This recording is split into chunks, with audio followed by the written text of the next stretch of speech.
Hello everyone and welcome to Harley-Davidson's 2021 Street Bob. For 2021, Harley-Davidson revised this small cruiser a little bit. So we now have a 114 cubic inch engine powering this motorcycle. It has 119 pound-feet of torque, as Harley claims, but it's a little difficult to find the exact horsepower rating for this motorcycle. But looking at various sources, we're looking at about 86 horsepower from this air-cooled V-twin pushrod actuated engine. There's been a couple of other revisions here and there, but this Street Bob is more now in line to the Fat Boy, the much larger, much more dominant Harley-Davidson cruiser. So let's get on the road so I can share with you everything that I've experienced with this Harley-Davidson over the past week living with it, because behind the handlebars, this is the dictionary definition of what a small but proper Harley-Davidson should be all about.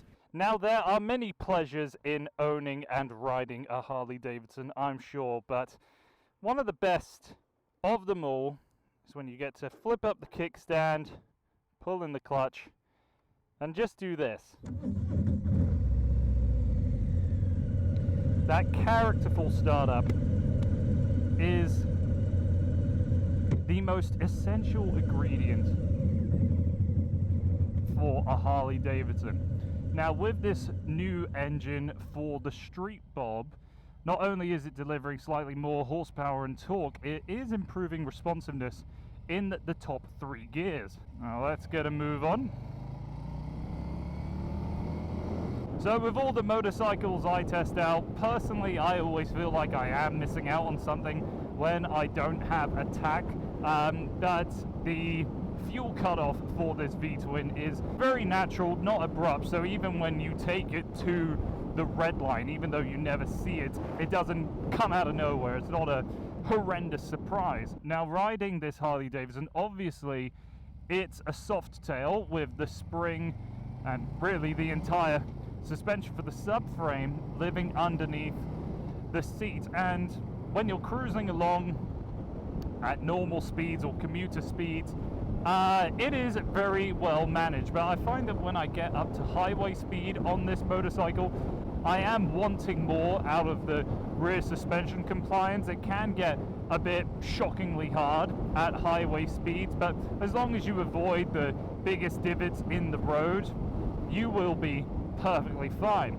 The seat itself makes up for a lot of the issues that I have with the rear suspension, as it is just so plush, lots of padding in it, and there is a little bit of right by my tailbone. I'm able to get what I feel is a little bit of lower back support. And of course, when you are cruising along in this Harley, it just feels like the world is your oyster. That quite rumbly V-twin totally disappears. You only really get the vibration in the foot pegs, nowhere else on the frame when you're sitting at a nice constant RPM. Pegs that are definitely more forward biased, but not totally stretching out my legs here on this motorcycle. All right, so we got an open bit of road ahead of us here. Let's unleash the beast a bit.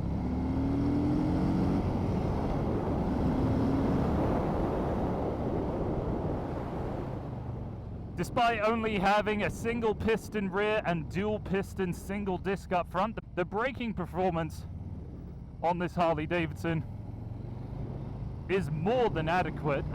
Really the only riding dynamic that I'm not too fond of is that we have such a skinny front tire that when you are attacking a bit of a twisty road like this one, it is quite easy to get it to lean in, but when you're going at highway speeds, the front end just feels a little bit too busy. I quite like the integration of the digital gauge for your fuel and speed readout, all of those little bits and bobs. It looks like it's very naturally integrated, doesn't seem aftermarket whatsoever. So not too much to report here.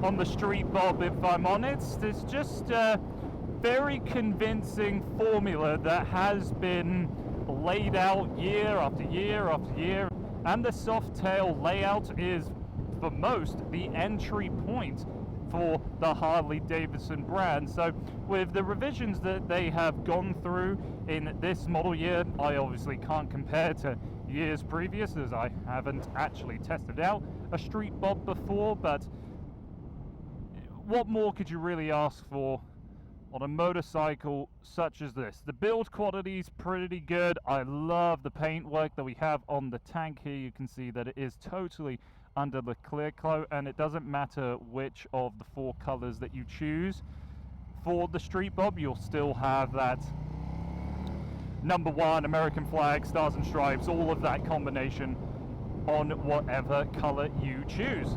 So there we go. Those are all my thoughts on Harley-Davidson's 2021 Street Bob. Thank you very much for watching, and I hope to see you again on the channel soon.